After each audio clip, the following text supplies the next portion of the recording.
오늘도 언론 속에 살고 계신 그대 로하! 사단법인 언론인권센터 막내 인턴 안내기입니다. 오늘도 제가 피나는 노력으로 사건을 찾아서 정리해서 대본을 적어서 여러분들께 들려드릴 사건은 바로바로 원상 복구가 불가능한 언론의 타격을 보여주는 한 가족을 짓밟은 방송사 사건입니다. 화가 많이 나는 사건이니까 얼음 일단 한 판 준비하시고 물에 넣어서 한 잔 떠놓고 들으세요.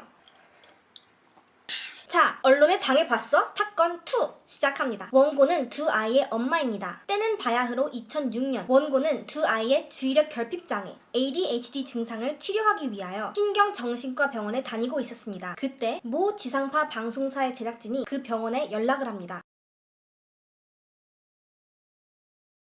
그 방송사는 원고에게 연락하여 아이들을 촬영하는데 동의해주면 서울대학교 병원에서 아이들의 뇌 검사와 심리치료 검사를 받도록 지원을 해주고 방송이 끝나도 아이들이 지속적으로 치료를 받을 수 있도록 해주겠다고 약속했습니다. 원고는 아이들을 위해 정말 많이 노력한 어머니였습니다. 혼자서 생계를 꾸려나가면서 높은 치료비와 검사비를 마련하는 일이 쉽지는 않았지만 백방으로 수소문하여 ADHD 부모교육센터, 아동의 뇌를 자극시킬 수 있는 박물관, 제약회사까지 365일이 부족하게 안 가본 곳과 체험하지 않은 곳이 없을 정도였습니다. 그렇게 하여 아이들의 증상이 많이 좋아졌기에 방송사는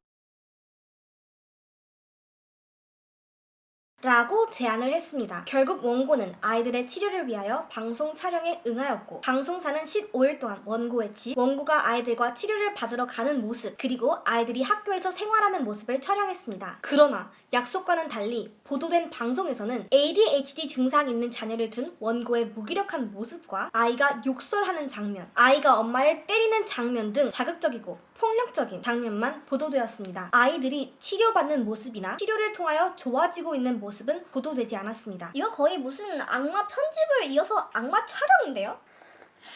게다가 약속과는 달리 아이들의 치료에 도움을 주지도 않았고 원고의 동의 없이 보도 내용을 메인 뉴스 시간에 내보내기도 하였습니다. 아니 이럴 거면 애초에 말을 하지를 말던지 약속을 왜 해가지고. 참다 못한 원고는 언론중재위원회에 조정을 신청하였고 사적인 합의를 하게 됩니다. 합의 내용은 방송사는 해당 프로그램에 원고의 가족이 나오는 부분들을 전부 삭제하고 원고의 가족 관련 자료를 완전히 폐기한다 였습니다.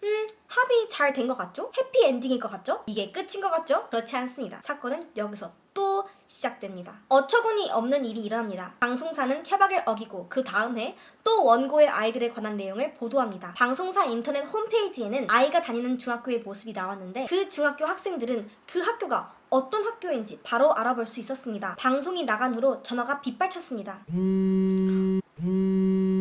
여보세요? 아이들은 엄마를 때리는 못된 아이, 폭력적인 아이, 미친 아이로 각인되어 왕따를 당했습니다. 학교에 망신을 줬다며 학생들은 집단으로 아이를 괴롭혔습니다. 선생님이 없는 곳에서 연필로 찌르고 발로 차고 침을 뱉고 발을 걸어 넘어뜨리고 시험 시간에 방해를 했습니다. 아이들은 학교에서 돌아올 때마다 원고에게 오늘도 아이들이 괴롭혔다며 죽고 싶다, 학교가 지옥보다 더 괴롭다 하며 울었습니다. 힘들었던 중학교를 졸업하고 고등학교를 입학해도 복사해둔 방송을 고등학교 홈페이지에 올리겠다고 협박하는 친구들 때문에 원고의 아이는 하루에 수십 번씩 학교 홈페이지와 네이버 블로그를 검색하며 불안해했습니다. 원고는 방송이 나간 이후 담당자들과 전화통화를 시도했지만 사람들은 대화를 회피했습니다. 저는 심부름만 했어요. 제작사 프로듀서와 작가가 한 거예요. 며 책임을 전가하거나 사례비라도 드릴게요. 며 무성의한 말만 하다 연락 두절이 되었습니다.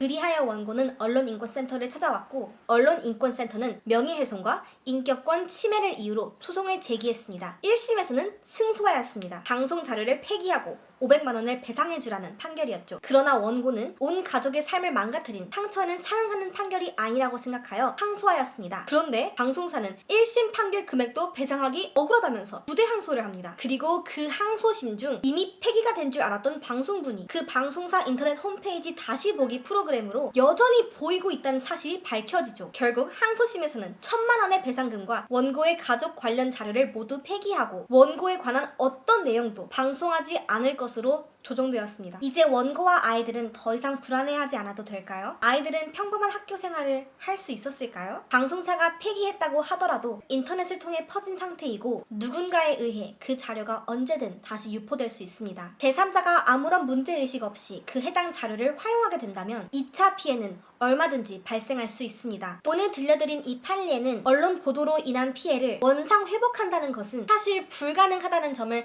뼈저리게 보여주는 판례입니다. 이런 일을 혹여나 절대 그럴 일은 없겠지만 또 없어야 하지만 혹여나 이런 일을 당하시게 된다면 언론인권센터가 있음을 절대 잊지 말아주세요. 그리고 영상을 저장하고 공유하는 것이 숨쉬는 것처럼 자연스러운 시대이지만 한 번은 이 영상이 미디어의 칼이 되진 않을지 생각해 보시는 것도 좋을 것 같습니다. 그럼 우리 로니들 오늘도 스마트하게 언론 사회를 살아가봐요. 저는 다음 주에 이 자리에 또 오겠습니다. 모두 로바! 나는 퇴바!